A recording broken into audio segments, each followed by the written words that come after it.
ओम अज्ञानतिमिरन्धस्य ज्ञानाञ्जनशलाकया चक्षुन्मिलितं येन तस्मै श्रीगुरवे नमः। श्रीचैतन्यमनोभीष्टं स्थापितं येन भूतले स्वयं रूप कदा मह्यं ददाति स्वपदान्तिकं। वन्देऽहं श्रीगुरौ श्रीयुतापदकमलं श्रीगुरून् वैष्णवांश्च श्रीरूपं साग्रजातं सहगण रघुनाथान्वितं तं सजीवं साद्वैतं सावधूतं परिजनसहितं कृष्णचैतन्यदेवं श्रीराधाकृष्णपादान् सहगण ललिता श्रीविशाखान्वितांश्च। हे कृष्ण करुणा सिन्धु दीनबन्धो जगत्पते गोपीश गोपिकान्त श्रीराधाकान्त नमोऽस्तुते। तप्तकाञ्चन गौराङ्गी श्रीराधे वृन्दावनेश्वरी वृषभानुसुते देवी प्रणमामि हरिप्रिये। वाञ्छाकल्पतरुभ्यश्च कृपा सिन्धुभ्यैव च पतितानां पावनेभ्यो वैष्णवेभ्यो नमो नमः।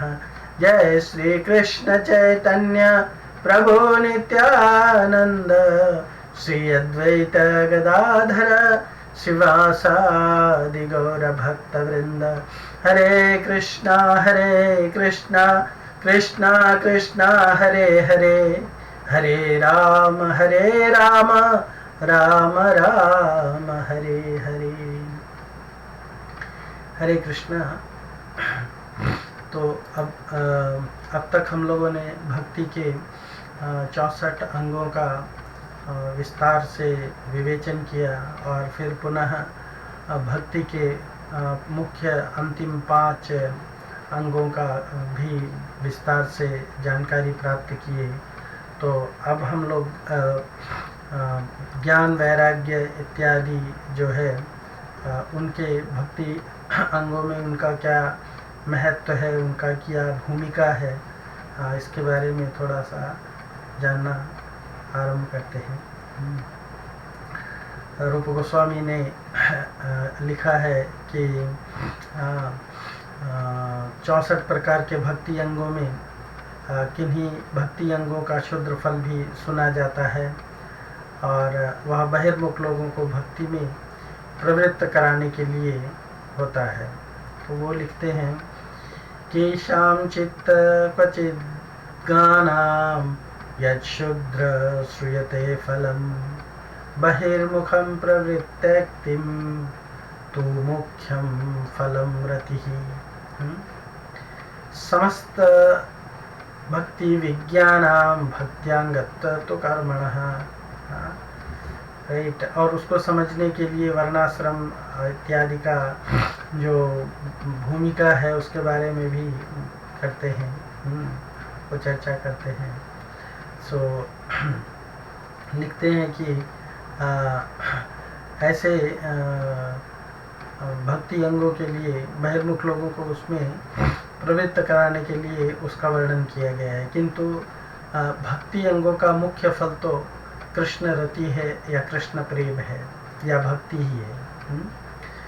सो कर्मों का भक्ति अंगत्व भक्ति वेत्ताओं को मान्य ही है। सो इसके बारे में कहते हैं कि किन्हीं अंगों का किन्हीं धर्म अर्थ काम आदि रूप में तुच्छ फल का वर्णन किया जाता है। भक्ति सब साधनों का फल देने में समर्थ है। यदि कोई स्वर्ग भोग सुख अथवा धन संपत्ति या मुक्ति भी चाहता है तो भक्ति उसे वह भी प्रदान कर देती है, परंतु भक्ति का मुख्य फल ये तुच्छ पदार्थ नहीं है। भक्ति का एकमात्र मुख्य फल है भगवत प्रीति, कृष्ण प्रेम। अतः धर्म अर्थ आदि, धर्म अर्थ काम आदि जो छोटे छोटे या तुच्छ पदार्थ भक्ति के फल रूप में कहीं वर्णन नहीं किए जाते हैं। ये केवल बहिर्मुखी लोगों को लोभ दिखा करके, लालच दिखा करके भक्ति की ओर आकर्षित करने के लिए वर्णन किए जाते हैं। जब तक भक्ति में जब वे भक्ति में प्रवृत्त हो जाते हैं, भक्ति में लग जाते हैं, तब स्वयं वो उनसे विरक्त हो जाते हैं, क्योंकि कहा गया है भक्ति परीक्षा अनुभवो विरक्ते। भक्ति करने से व्यक्ति जो है पर ईश का अनुभव होता है उसे। भक्ति पर ईश अनुभव विरक्ति, और उसको भौतिक चीज़ों से अनायास ही विरक्ति हो जाती है। वर्णाश्रम धर्मों का पालन अथवा नित्य नैमित्तिक कर्मों का आचरण भी भगवत आज्ञा है। वर्णाश्रम आचर्व पुरुषेण परः पुमान् विष्णुराराध्यते पंथा न अन्य तत्तोष कारणम। ये 11th कैंटो में श्रीमद् भागवत में बताया गया है। तो उसके पालन से भी श्री विष्णु आराधना होती है। जिन साधकों में भक्ति के प्रति दृढ़ श्रद्धा अभी उदित नहीं हुई है, उन लोगों के लिए उन कर्मों को करने का अधिकार है, करना आवश्यक भी है। जिन पराशर आदि मुनियों ने कर्मकांड को भक्ति का अंग कहा है, उन्होंने भी जात श्रद्धा लोगों को लक्ष्य करके कहा है, यानी जिनकी श्रद्धा अभी अभी कोमल है, जस्ट जागृत हुई है, उन लोगों के लिए कहा है।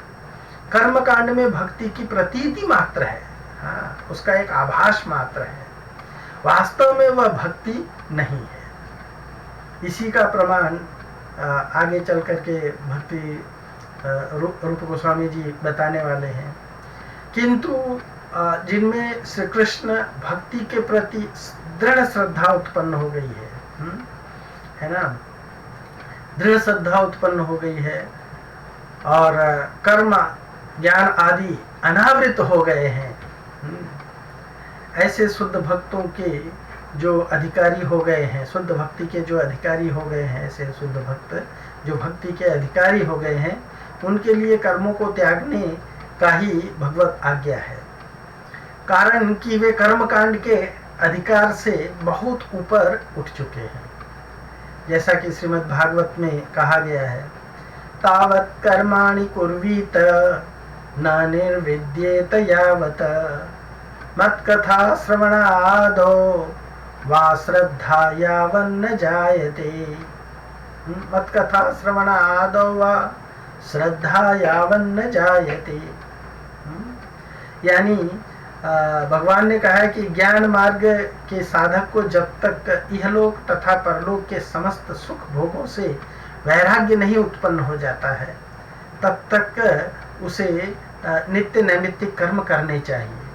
और भक्ति पथ के पथिक को जब तक मेरी या कृष्ण कथा श्रवण कीर्तन आदि में अत्यंत की श्रद्धा नहीं उत्पन्न हो जाती है, तब तक कर्मों का पालन करना चाहिए।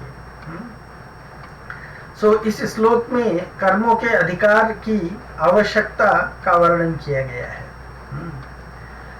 पूर्ण वैराग्य तथा कृष्ण कथा श्रवण कीर्तन से पूर्ण श्रद्धा, जब तक इन अवस्थाओं तक ज्ञान और भक्ति का साधक ऊपर नहीं पहुंच जाता, तब तक वर्णाश्रम धर्मों के पालन करने की आज्ञा है।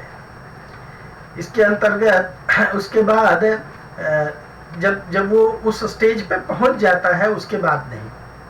उसके बाद तो श्री भगवान स्वयं भगवत गीता में कहते हैं, सर्वधर्मान् परित्यज्य माम एकम शरणं व्रज। समस्त धर्मों को त्यागने की आज्ञा देते हैं और अपनी शरण में आने की आज्ञा देते हैं। इन अवस्थाओं में पहुंच करके भी जो कर्मों में लगा रहेगा, वह भगवत आज्ञा का उल्लंघन करता है, और वो भगवान आज्ञा के उल्लंघन करने का दोषी है। कहा गया है, ज्ञान वैराग्य और भक्ति प्रवेशा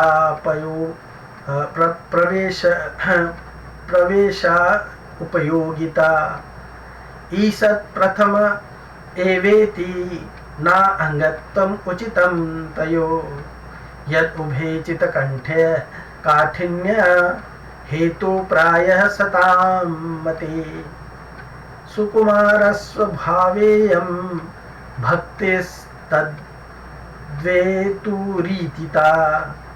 यानी भक्ति से पहले ज्ञान और वैराग्य की कुछ थोड़ी सी उपयोगिता भक्ति में प्रवेश कराने के लिए होती है, किंतु इन दोनों को भक्ति का अंग मानना उचित नहीं है, क्योंकि ज्ञान और वैराग्य दोनों चित्त को प्रायः कठोर बनाने वाले हैं, ऐसा तत्वज्ञ सज्जनों का मत है। इसलिए कोमल स्वभाव वाली भक्ति ही भक्ति का कारण निरूपण की गई है। तो ज्ञान से यहाँ पे जीव ब्रह्म है ऐक्य या जीव और ब्रह्म की एकता का ज्ञान ही अभिप्रेत किया गया है।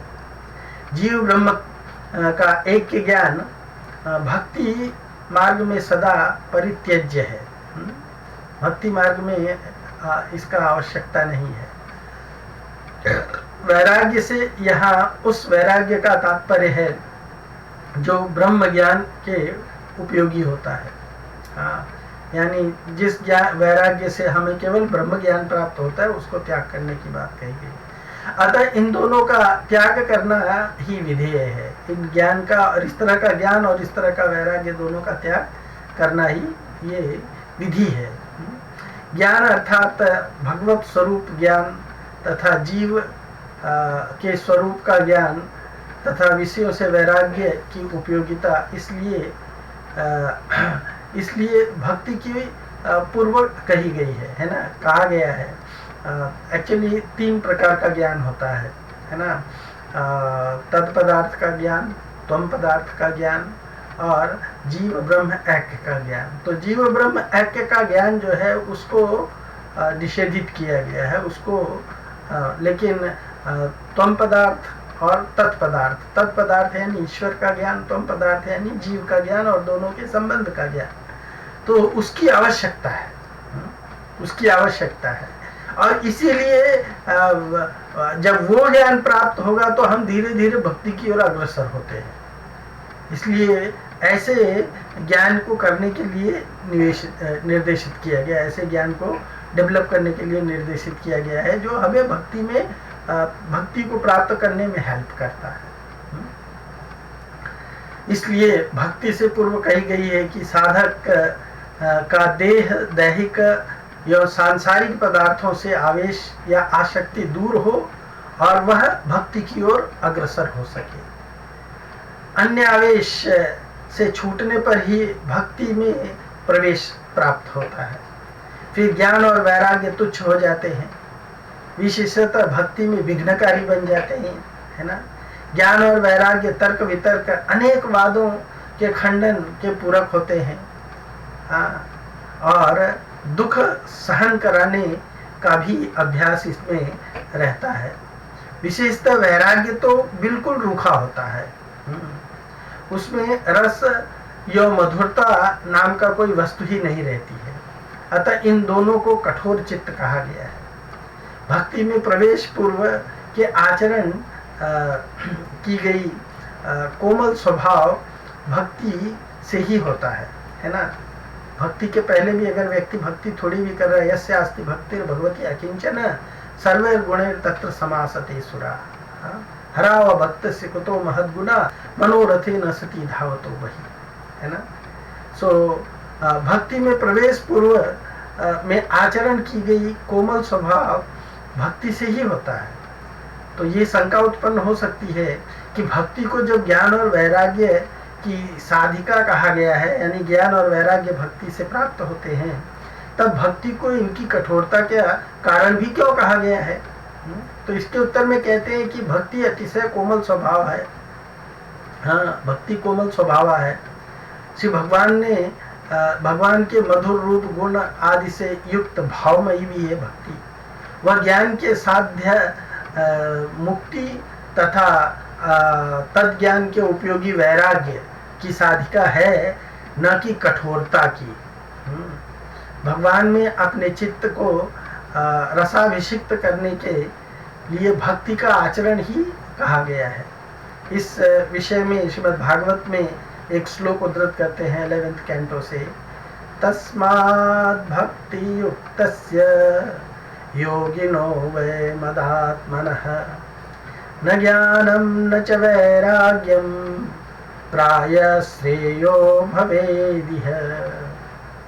भगवान ने कहा है, हाँ 11th कैंटो में, इसलिए जो भक्त मेरी भक्ति में संलग्न है, मेरे चिंतन में लीन है, उसके लिए ज्ञान या वैराग्य प्रायः कल्याणकारी नहीं होते, अर्थात उसके भक्ति पथ में विघ्नकारी होते हैं। किंतु ज्ञान विरक्त्यादि साध्यम भक्तैव सिद्ध्यति, है ना। किंतु ज्ञान तथा वैराग्य के साध्य अर्थात मोक्ष और ज्ञानोपयोगी वैराग्य की भक्ति प्राप्त करा देती है। यानी भक्ति करने से व्यक्ति जो है वो ऑटोमेटिक ज्ञान डेवलप कर लेता है, वैराग्य डेवलप कर लेता है। अर्थात भक्ति की सहायता से वैराग्य का फल और ज्ञान, और उस ज्ञान का फल मोक्ष अनायास ही प्राप्त हो जाता है। इसलिए भागवत में कहा गया है, यत् कर्मभिर् यत्पस्सा ज्ञान वैराग्यश्च यत् योगेन दान धर्मेण श्रेयोभिरितिरैरपि।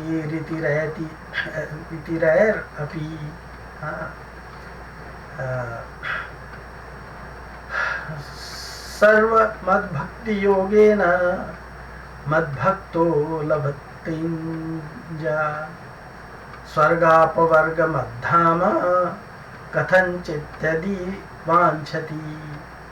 यानी जो फल यज्ञ आदि कर्मों से, तप से, ज्ञान से, योग से, दान से, धर्मों से अथवा शून्य शुभ आचरणों से मिलता है, हाँ शुभ आचरणों से मिलता है, उस समस्त को मेरी भक्ति या मेरा भक्त मेरे भक्ति योग से अनायास ही प्राप्त कर लेता है। यदि वह किसी प्रकार से स्वर्ग, मोक्ष तथा मेरे धाम को चाहता है, यद्यपि भक्त इस तरह से नहीं चाहता है, पर फिर भी अगर वो चाहता है तो उन्हें भी मेरी भक्ति से वह तुरंत प्राप्त कर लेता है, वो भक्ति से तुरंत प्राप्त कर लेता है। इसीलिए कहा गया है, रुचिम उद्वहतास्तत्र जनस्य भजने हरे विषयेषु गरिष्ठेऽपि राग प्रायो विलीयते। है ना। विषयाविष्ट चित्तानां कृष्ण प्रवेश सुदूरतः वारुणी दिग्धगतां वस्तु ब्रजन नंदी किम आपनुयात। इसलिए कहा गया है, वासुदेवे भगवती भक्ति योग प्रयोजितः जनयत्यासु वैराग्यम ज्ञानम च यत् अहेतुकम्। यानी श्री भगवान के भजन में रुचि रखने वाले व्यक्ति को विषयों के प्रति प्रबल अनुराग या आसक्ति भी प्रायः समाप्त हो जाती है।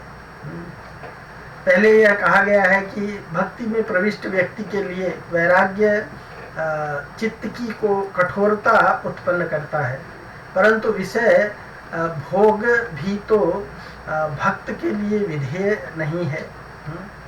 तो वैराग्य भी न करे, विषय भोग भी न करे, तो कर्तव्य क्या है, क्या करना चाहिए उसको? उत्तर यह है कि श्री हरि भजन में जिनकी रुचि मात्र उत्पन्न होती है, उसकी विषय आसक्ति गंभीर होते हुए भी भजन प्रभाव से उसके चित्त को पराभूत नहीं कर सकती है।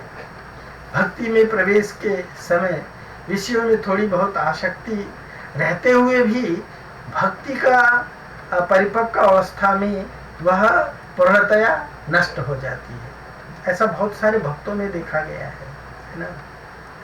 तात्पर्य यह है कि वैराग्य से भक्ति नहीं होती है, बल्कि भक्ति से ही वैराग्य उदय होता है या अहेतुकी ज्ञान उदित हो जाता है।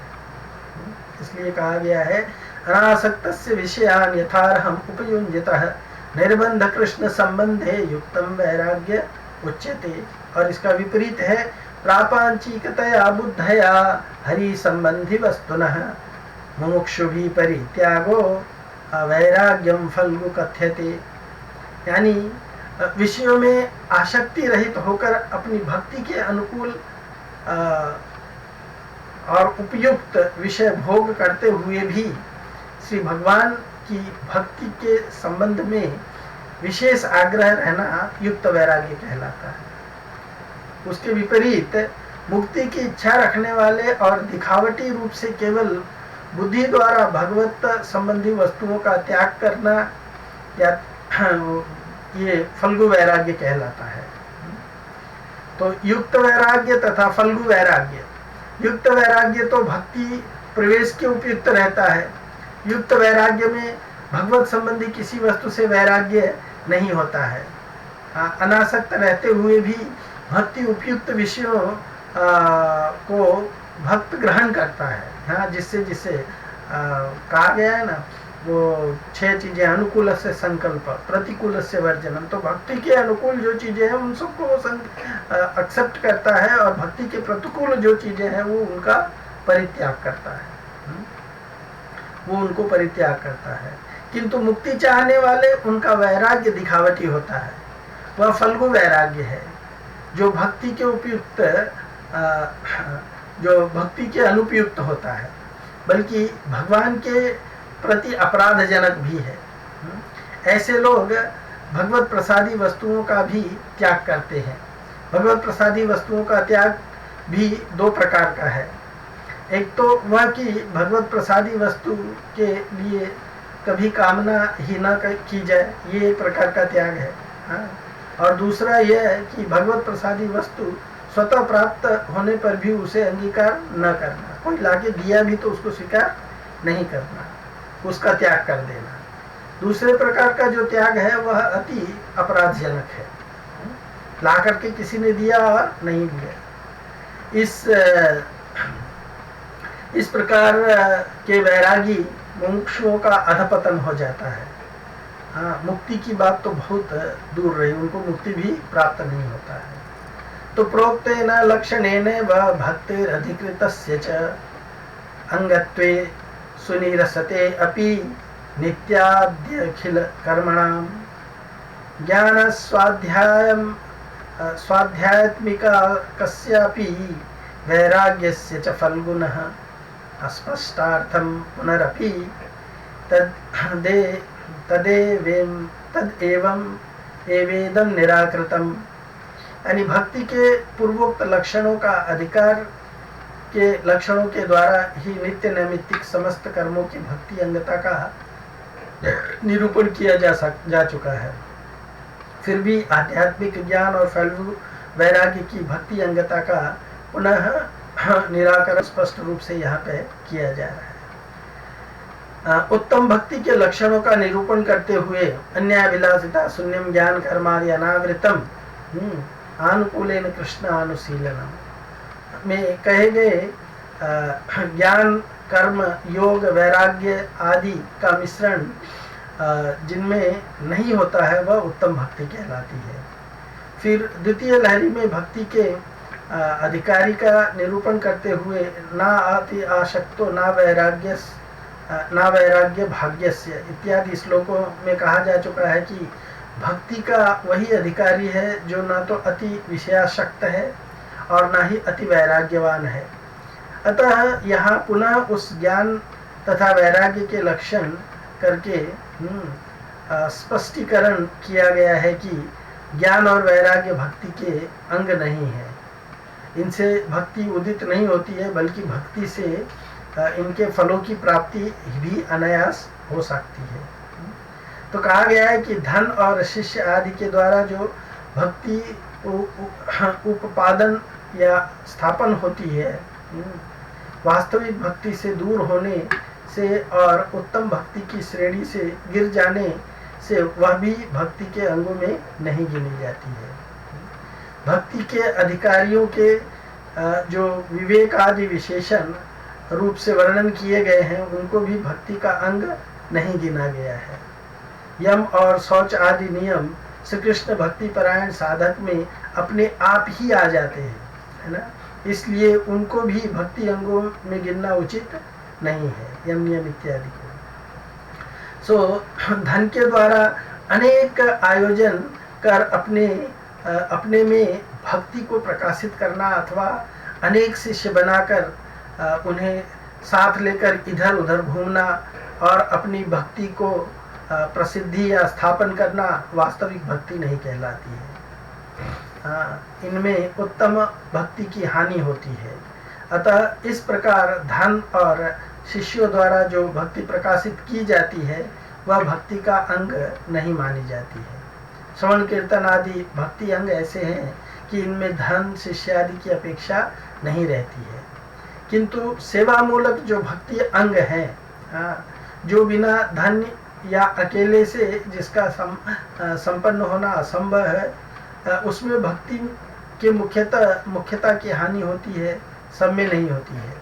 इसी प्रकार विवेक, आत्मा अनात्म वस्तु विचार आदि अनेक लक्षण जो गीता आदि शास्त्रों में वर्णित है, वे भक्ति के अधिकारी व्यक्ति के विशेषण हैं, वे भक्ति के अंग नहीं हैं। शम, दम, शौच, अहिंसा, सत्य, आस्तेय आदि जो नियम है वे भी भक्ति की ओर अग्रसर होते हैं, होते ही अपने आप भक्तों में आ जाते हैं। अतः इसलिए कहा गया ऐसे अस्त्र भक्तिर भगवती अकिंचन सर्वैर्गुणैः तत्र समासते सुराः। अतः ज्ञान वैराग्य की तरह ये सब भी भक्ति के अंग नहीं माने गए हैं। तात्पर्य यह है कि धन, शिष्य, विवेक आदि तथा सम, दम, शौच आदि भक्ति के अंग नहीं है। इसके प्रमाण में स्कंद पुराण में एक श्लोक में उद्धृत किया गया है, एतेन ह्यदुभूता व्याध तावा हिंसादयो गुणा हरि भक्तो प्रवृत्ताये न ते स्यु परतापिनः। और उधर ही कहा गया, यानी स्कंद पुराण में ही कहा गया है, अतः शुद्ध बहिर्शुद्धिस् तपः शांता दयास्तथा अमी गुणा प्रपद्यन्ते हरि सेवाभिकामिना। यानी स्कंद पुराण में नारद जी ने कहा है कि हे व्याध, अहिंसा आदि, ये जो व्याध को उन्होंने भक्ति का ज्ञान दिया था उससे कहा है, हे व्याध, अहिंसा आदि गुण तुम में जो उदित हो उठे हैं वह कोई आश्चर्य की बात नहीं है, क्योंकि श्री हरि की भक्ति में जो प्रवृत्त होते हैं वे किसी को भी पीड़ा नहीं देते हैं। मृगारी की बात कह रहे हैं वो, मृगारी से आंतरिक शुद्धि, बाह्य शुद्धि, तपस्या तथा शांति आदि सब गुण श्री हरि की भक्ति चाहने वाले व्यक्ति में अपने आप ही आकर के उपस्थित हो जाते हैं। इसलिए भक्ति के मुख्य अंग भी हैं और अनेकानेक अंग भी हैं। अतः अपनी वासनानुसार एकांगा अथवा अनेकांगा भक्ति में निष्ठा प्राप्त हो जाने पर सिद्धि प्रदान करने वाली होती है। श्रवण कीर्तन आदि मुख्य एकांगा भक्ति के आचरण में दूसरे भी कई अंग गौण रूप से साधित होते हैं। आगे एकांगा भक्ति द्वारा सिद्धि प्राप्त करने वालों के उदाहरण उद्धृत किए गए हैं। तो इसके अंदर एकांगा भक्ति जो ग्रंथांतर में बताया गया है, उसमें बताया गया है कि श्री कृष्ण कथा के श्रवण से राजा परीक्षित किस तरह से श्री विष्णु श्रवणे परीक्षित भवद्वया शक्ति कीर्तने प्रहलाद स्मरणे तदंग अंघ्रि भजने लक्ष्मी पृथु पूजने अक्रूरस्तव अभिवंदने कपिपति दास्यथ सख्येथ अर्जुनः सर्वस्यात्मनिवेदने बलिर्भूत कृष्ण प्राप्तिरेषां परम। यानी श्री कृष्ण कथा के श्रवण से राजा परीक्षित ने, कीर्तन से शुकदेव जी ने, स्मरण से प्रहलाद जी ने, भगवत चरण सेवा से लक्ष्मी जी ने, अर्चन से राजा पृथु ने, वंदन से श्री अक्रूर ने, दास्य से श्री हनुमान ने, सख्य से श्री अर्जुन ने, एवं आत्मनिवेदन से बलि महाराज ने श्री कृष्ण की परम प्राप्ति की है, यानी भक्ति में केवल एक अंग या इन सबने परम सिद्धि प्राप्त की है। आगे अनेक अंग भक्ति के फल प्रदत्व के उदाहरण देते हैं। अनेक अंग भक्ति के बारे में श्रीमद् भागवतम के 9वें स्कंद में बताते हैं। सवै मन कृष्ण पदारविंदयो वाचांसि वैकुंठ गुणानुवर्णने करो हरेर्मन्दिरमार्जनादिषु श्रुतिं चकारच्युत सत्कथोदये मुकुन्दलिङ्गालय दर्शने दृशो तद्भीत्य गात्रस्पर्शे अङ्गसङ्गमा दानं च तत्पादसरोजसौरभे श्रीमत्तुलस्या रसनां तदर्पिते पादो हरेर्क्षेत्र पदानुसर्पणे शिरो ऋषिकेश पदाभिवन्दने कामं च दास्ये न तु कामकाम्या यथोत्तमश्लोके जनाश्रयारतिः। श्रीमद् भागवत में अनेक अंग भक्ति के विषय में इस प्रकार कहा गया है। राजा अम्बरीश ने अपने मन को श्री कृष्ण चंद्र के चरण कमलों में, वाणी को भगवान के गुणानुवाद वर्णन से, हाथों को श्री हरि के मंदिर के झाड़ने में और अपने कानों को भगवान श्री अच्युत के मंगलमय कथा श्रवण करने में लगा रखा था।